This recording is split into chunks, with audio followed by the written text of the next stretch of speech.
take a walk down Prairie Street with Elliot Moscowitz. Founder and CEO of Prairie Street Co, Elliot Moscowitz interviews the most interesting personalities in the Jewish and secular world. Today's guest, culinary producer, editor, and recipe developer, Kendra Thatcher.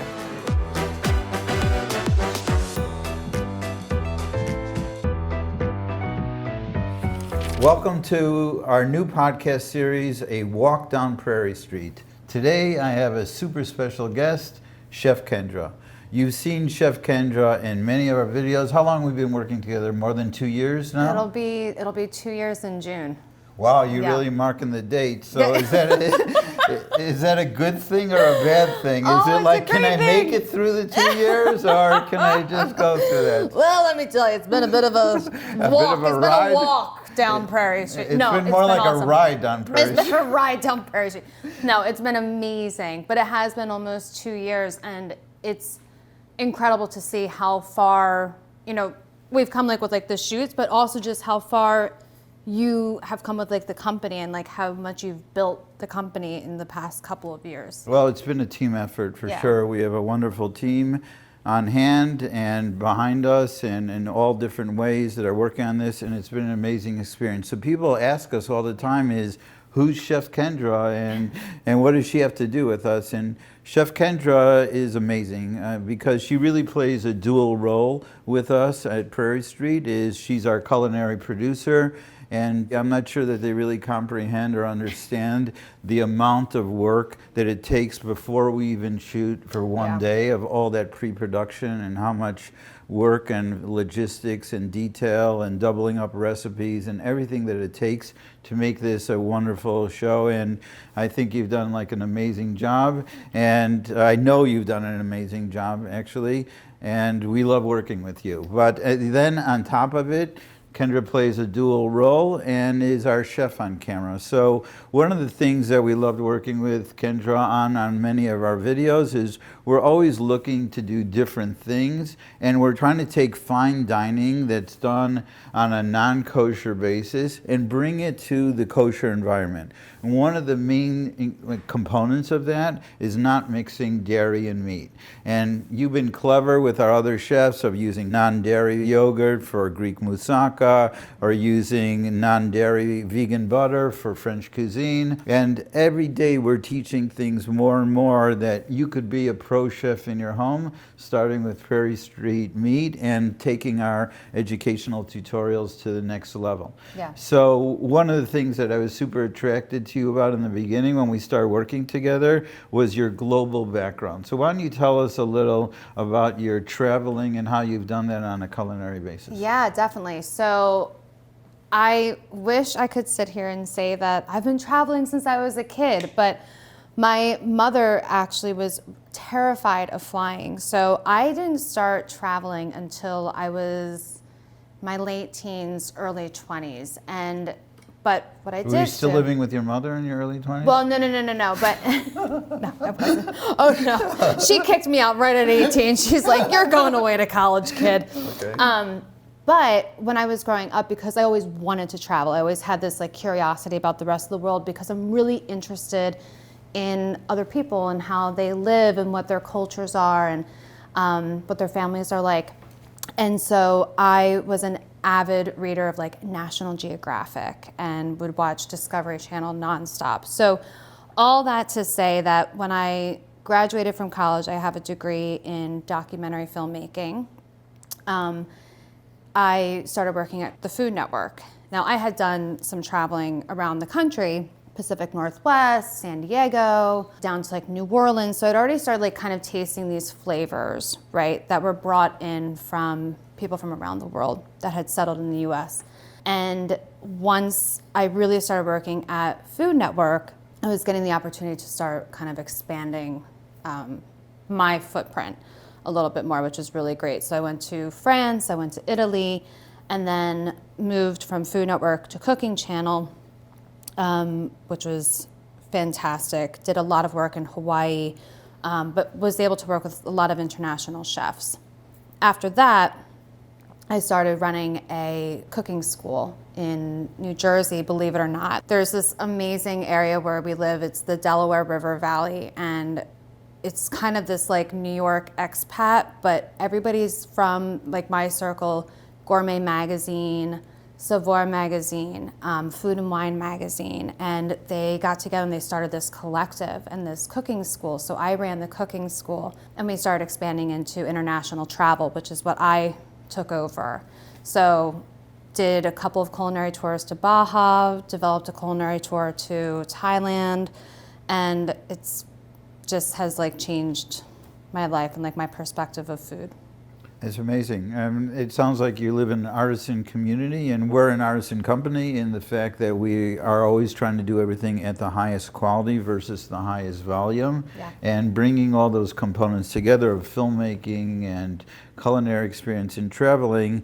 I myself have been to more than 40 countries, and not from a culinary perspective, but when you're in different cultures, you're learning from them. It seems like when I watch Americans travel, sometimes they're trying to replicate their American experience in Rome. They're getting like, okay, they're going to get Pizza Hut or something, or they're trying to just always replicate what they have in other locations. But the real educational experience of traveling is kind of going in there with a fresh slate and an open mind, that they have a different perspective on everything, and what can we learn from them. We've had Chef Yessel Beckman on our channel, also a global chef, and other global chefs, and what they're doing is they're bringing back to us the things that they've learned from other locations. And I think traveling actually is one of the best experiences to learn and to really understand different people, why they have different perspectives and things like that. So as you're going along this journey, do you see a path or an improvement of how we're producing and what we're trying to achieve in the future? Oh gosh, yeah. So I mean, just from like the logistics and the technical side of it, there's been, you know, every time we film, every time we do pre-production before filming is a learning experience, right? And it's an opportunity to say like, you know, to come back and say like, okay, well, what could we have done better? Like that sort of a thing. And it has, I think, what we were just saying before the camera started rolling, like this shoot, I don't even know how many we've had so far, but this shoot was like by far, in my opinion, the smoothest shoot that we've had. You know, like everything from the way that the crew set up the cameras and the lighting.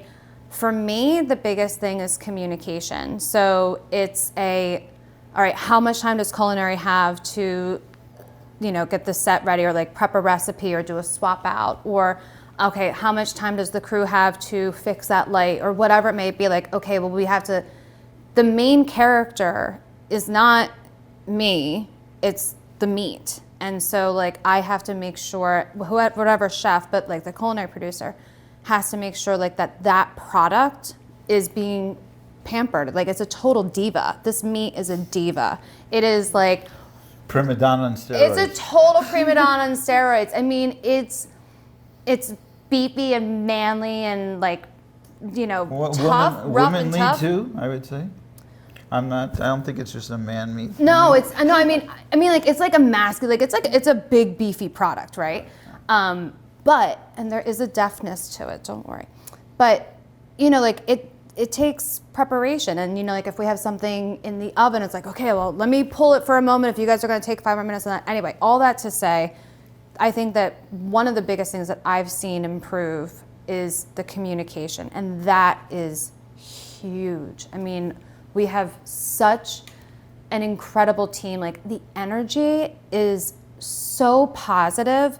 Like I was just saying, like I always get, there's a lot of stress. Like it goes in, you would think like, oh, you're just cooking, whatever, it's fine. It's like, no, dude, culinary producing is like, it's just like being on set, stressful, right? But like we're such a family, and it's like, I'm really sad. Like I'm driving home after this, I'm like, oh, I'm not gonna see them until the next shoot. And you know, you get so close and everything, so. Except that I Zoom with you almost every day. I know, exactly, yeah. He's always we happen to be early birds, so we're usually WhatsApping at like about 4:30 in the morning. Exactly.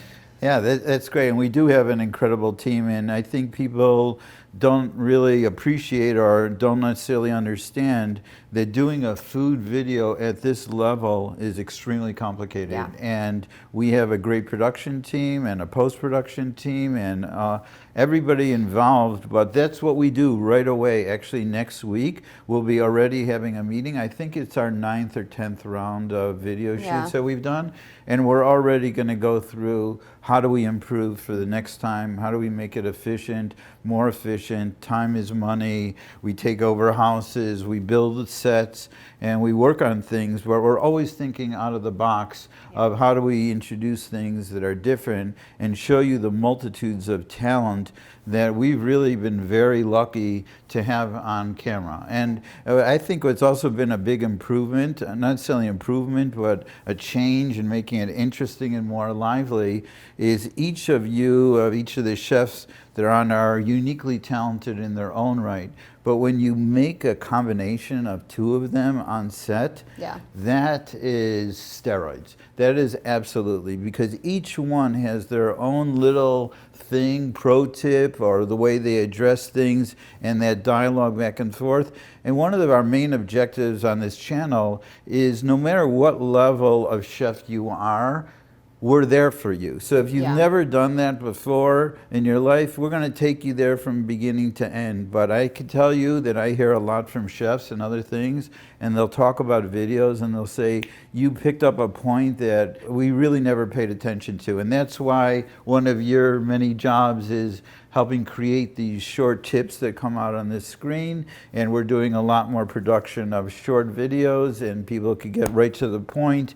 We now have on our website, you don't even have to go to YouTube. You could go to our product pages, print out written recipes and video recipes and watch them and really build a sense of confidence. And I'm not a professional chef, though. If someone gives me $1, I guess I would be, but I think one of the things that we're trying to accomplish is bring value added to whoever's watching that, whether your attention is shorter, whether they're longer, being introduced to certain cuts of meat, and seeing that really people are starting to appreciate what high quality is. You see that on the kosher restaurant scene, that steakhouses that when I grew up never really existed, and people are trying to do that.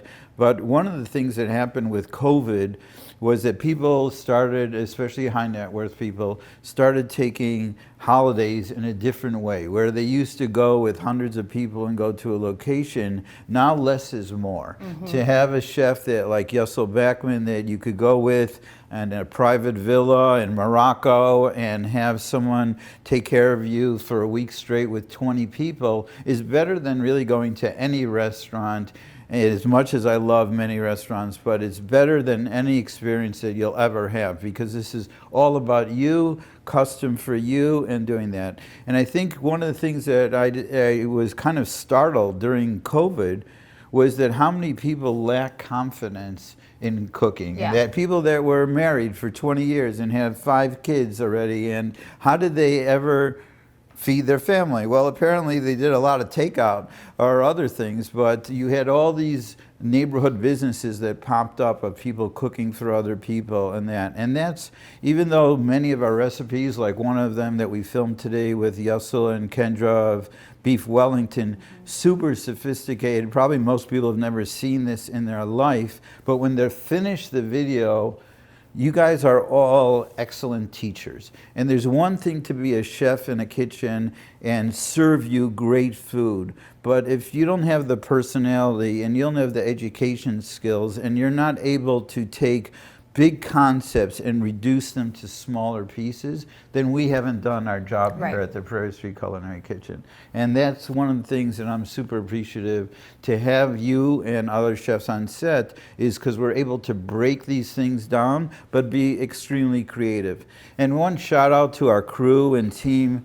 You know, we don't use teleprompters at all over here on this set. This is not a scripted shoot. We might script how we're making it, what method, who's doing it, who's doing what.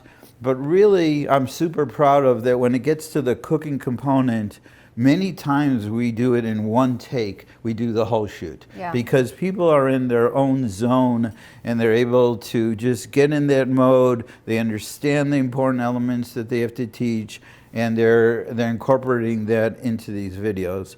And we're disrupting really the kosher recipe video scene there by having consistent videos, long form, every Sunday at 2 o'clock. That's a gigantic commitment. Now we're doing shorts, we have podcasts coming down the road and other things, but we're trying to take it to the next level. So even if you're kosher and you're observant, you could still have the same experiences that everybody else has in your own home. I would, if I could just add on to that, I've been in the television business a long time, and it's, if you can be humble and have your audience in mind. Like, I actually always picture my grandmother, to be honest, like while we're doing these, and I want her to feel confident and comfortable to be able to cook this food. So I think that what we accomplish so much of the time is like taking these intimidating recipes, or like what might be considered intimidating. I have never cooked so much meat in my entire life, and there are cuts that I've never even touched before I got to set, and it can be scary sometimes, you know, like because we want to put, like us, like up there on camera, like want to make sure like that we're doing it justice. It is the most humbling thing when you're finally touching it and like finally getting started with it and like working through the recipe, and you can have that focus of who you're talking to, and it just makes it friendlier, and I think that it makes it really approachable in a lot of ways. Like, you know, it's such an incredible product. I've never seen anything like it. And I was going to ask you, so how in all your years, you're not Jewish, and that's fine, and actually we love that because you're able to incorporate many things you learned into people that are kosher and Orthodox, but how have you found compared to your whole life cooking non-kosher, the quality of the product compared to the best of the product that you've had that isn't kosher? Yeah, so a couple of things with that, something a little off what you just asked, but I'm a journalist by trade. So no, I'm not. You're a filmmaker, you're a journalist, you're a culinary travel, you're involved with theater. Do I have enough hands? Pilates. Pilates. I think I'm going to be running out of hands soon. I'm interested in a lot of things. But I'm a journalist by trade. I'm a food writer. So I love learning about other cultures and other people. Like, I love going into kitchens and talking to people and finding out what they do. And the world has a wealth of knowledge in it. So it has been a pleasure and a challenge, a welcome challenge, like cooking kosher. And I've loved every single moment of it. So I just wanted to state that. But as far as the product goes, so I typically work with, and we've talked about this before, I typically work with, because of where I live, which is a very rural area, very country, more grass-fed meat. I don't want to say that it's lacking, but when you put it up against Prairie Street Co, it runs away and it hides. You know, it's like the real team just came in. I mean, it's characteristically consistent all the time, like the marbling. I have never been a fan of veal until I started working with Prairie Street Co's veal. And now I love it. So I've been working on this journey for more than 3 years, and my journey started by living in Brussels, where it was very hard to get kosher meat, and I made a club in France that we would get every few weeks delivery for like 10 families to bring into our thing and say, how do we, and when I speak to chefs and we have our strong presence in the chef market, the number one thing they want to see is consistent quality. And that's almost the hardest part of this entire project, which is why 2 years ago I made a decision that in kosher, which is a microcosm of the non-kosher market, which is more than $100 billion, that either you could do volume or you could do excellence, but I didn't believe in kosher you could do both consistently. And that's what we're moving into our own USDA plant very shortly, and we're working with the chefs and they're teaching us new cuts, and we're always working to improve the quality of our product and our sourcing. We never buy meat from Mexico, from Uruguay, from Canada even. Everything are the best sources, and they're usually boutique sources that we could control that quality, because once you start buying meat in boxes, you have no idea what you're getting. And that took us a couple of years to really figure out where is the best meat located, and we've served them to Jewish and non-Jewish people. And I think the lamb and the veal especially, like, people are intimidated. They don't necessarily see good product in their stores, and therefore they don't know how to make that. But pretty consistently to everybody we've served it to, whatever their faith, it's pretty much known as this is some of the best product in the country. And that's what we're really trying to accomplish. Why do we spend so much money and time on these videos? Is trying to give you that experience at home, that you have great product to start with, and you have all the education you need to be confident in doing that. And people typically don't like to get out of their comfort zone. And that's why one of the big aspects of this channel, not only do we have the different chefs with different cultures and experiences, but we also bring different methods to the channel, which is we could be doing sous vide, Instant Pot, grill, live fire, smoker, on the stovetop, in the oven. We've filmed them all. We've done everything. And it doesn't mean we've done everything that we can't do more, but most people typically stay in one or two lanes that they're comfortable with. Sure. And then what we've seen, some of the reaction to our videos, people go, oh, that's not so difficult. And they try that once or twice, and they have a new tool, and they realize that, hey, even if I made this soup in an Instant Pot, it came out the same way as the stovetop, except I did it in 1/5 of the time to be able to do that. And that's what we're really trying to build, is confidence that you could take your products. Why do we give out thermometers? Unless you're a pro chef like Gessel Backman, you have no idea what's going inside a 4-bone prime rib and where that's at. And you can't just touch it and know that. You have to do it. So we give out meat thermometers. We show all the tools necessary to be able to do this, whether you're cooking inside or outside. And that's just been one of the amazing experiences of pulling this together. The genesis of this channel was one of my good friends who's very senior at Google. I said to him, you know, I want to write a Jewish cookbook for guys. You know, all these cookbooks, no offense, are written by women in traditional Sabbath recipes that have been going on forever. Why not show a different angle? And he said, Elliot, you're an old man. Get with it and build a YouTube channel. And I kind of been running with that for the last 2 years. Though I do have about 150 cookbooks, I still read a lot. I love reading and trying to discover and learning new things. But really, that's part of it. And even in this generation, people's attention span is getting less and less. And that's why you're going to see shorts as well that will be coming onto our network, that you have only 2 minutes, you could print out a recipe, you could watch a quickie video of doing that. So that's been amazing. Yeah, and I think that what we do very well with our videos and these new formats that you're talking about is cookbooks have an intimacy to them, right? You know, like you're reading, the author chose those words very carefully.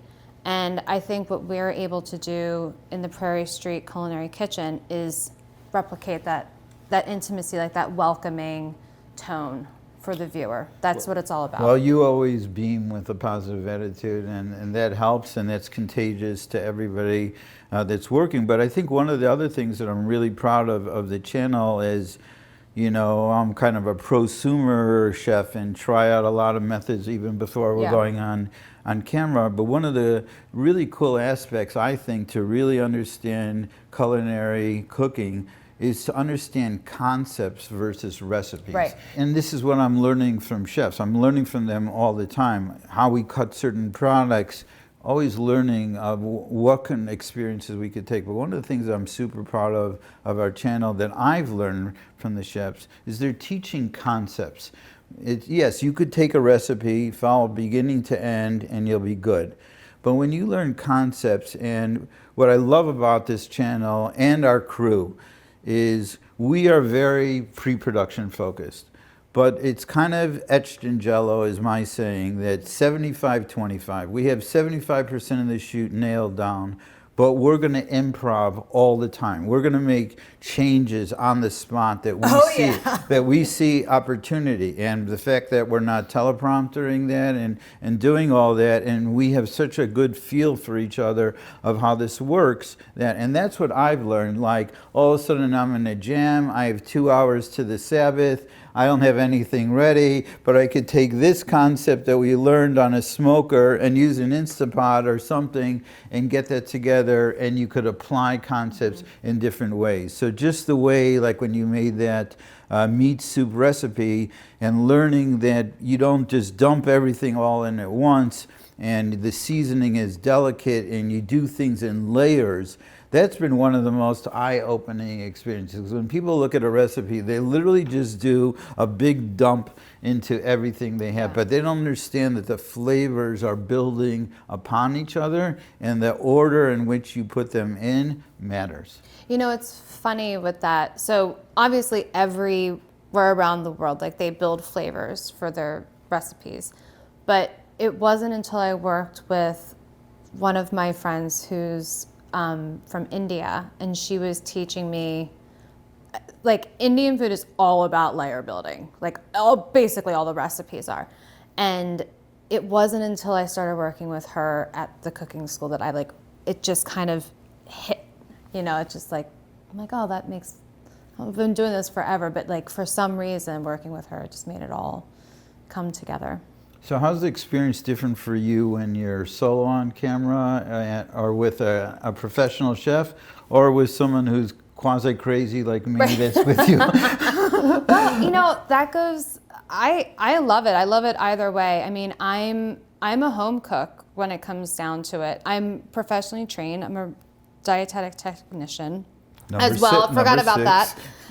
So actually I went back to school and got my nutrition degree when I was 30, and did a lot of culinary training there. But like I said, like, I'm a journalist, like, I love asking questions. So like when I'm on with Yosef, like, we have a very, very different background, you know, so like I want to know why he's doing certain things, because I might do them differently, and that's okay. Like, I ask you questions because I'm so interested in the culture. Like, I loved when we did the cholent together.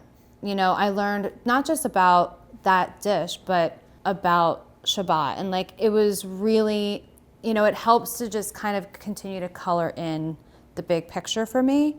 But I also think that, like, having the energy of working with somebody else it's so much fun. Because like when I'm home, like, I mean, I love Ryan, my boyfriend, so much, and he is a great sous chef. Ryan, when are you going to propose already? I mean, come on, we don't have much patience, and there's a line out the door waiting for Chef Kendra. So, Ryan, if you're watching this, I'd get on the move pretty quick. So, but like, he's really good. Like, I'll be like, hey, can you stir that? Can you do that?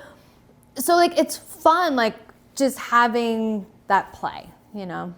Right, it's amazing. And you've been amazing, and it's contagious, and working with other chefs and how we like to work together. It's really exciting. I have the same mixed feelings as you. It's enormous stress to pull these off. Time is money. There's a lot of people involved. But every time we shoot, we get better at this. And we love the feedback from people and stuff, because we're pretty much in kosher, probably the only player that has consistent quality on a weekly basis. It's committed to this on a long-term basis, and soon we're going to be doing videos in different languages, and the shorts and the podcasts and all that. And it's all about Prairie Street, your luxury kosher experience. The experience just isn't eating the meat and buying the product. It's feel comfortable and confident. If you have a chef that you have the luck to have a chef that's cooking for you, great. But if you're at home, all you got to do is watch one of our videos. You can do it. And you could do it, and you're good to go here. So this was amazing. Is there anything else in your, I've counted 7 or 8 jobs that you have so far in your portfolio right now, but is there anything else that's a big ambition or something that you'd like us to completely do different than we've done before? Well, I've told you this. So this is like my dream for when we film in other areas. Like I want to take the cameras out on the streets and like get into the kitchens of some of the other chefs and let them teach us. You know, like I want to experience like the street food and then bring it into our kitchen and like do it in that same video. You know, you just stimulated an idea for me, because for the next shoot, we're working on actually filming a documentary that we would have Michelin star kosher meal, that we'd have people sitting at a table and being served at different levels for that. But how crazy it would be, and I've done this before, of having 10 chefs at the table and they're each critiquing each other. Like everybody is participating in a dish. I think that would scare the hell out of some people, but we'd get 1 million views from that. Right. I think we'd scare a lot of people for that, but it would be worth it. It was really interesting. I once had like 3 chefs come over and I made them dinner, and one guy was giving me a lecture on this aspect of my dish and the other thing, and I don't do this right, because people feel that their way sometimes is the only way. But what did you learn from cholent? Cholent is one of those dishes that you're taking the best components in everything, and when you bring them all together, that's what makes that interesting. And that's the fire and energy. I would love to terrify a bunch of chefs and bring them all together and see what happens. I think it would be fun, it would be a blast. And that's really some of our future goals, that we realize that we could be technically and production-wise and teaching you the best recipe, but people are, what's interesting to me, they have so much stimulation hitting their heads all the time. All the social media companies are trying to make you not think more than 20 seconds at a clip at a time, but there's so much that's going on. But when you get that kind of freewheeling environment, the ideas that are stimulated, that there's really no limit to that. And that's the only thing we really ask from you, our audience, is please subscribe. Tell your friends about this channel. There's an enormous amount of energy. You won't be sorry. You're getting great quality content. It costs you nothing. And then one day you're going to be ordering, and you'll see, once you go Prairie Street, you never go back. It's true. So thank you, Kendra, for being on this. Elliot. This has been amazing. I'll probably find a way to see you in between the next shoot anyways, wherever we meet and wherever that is in the country the next time. And we thank our hosts here, wherever we travel. We've filmed in multiple locations. It's a big thing to get people to really shut down their house and set up, and there's a lot. I think one of the cool things that we need to show people is a really in-depth behind-the-scenes video that shows what this takes to do right. And food is one of the most complicated things to film that there is, basically. Oh yeah. So thank you very much for joining us on our walk down Prairie Street, and we'll see you the next time. Thank you. Subscribe to our channel now and set your notifications so you don't miss our latest recipes and chef-led tutorials. Then head over to prairiestreet.co to shop for your next big meal.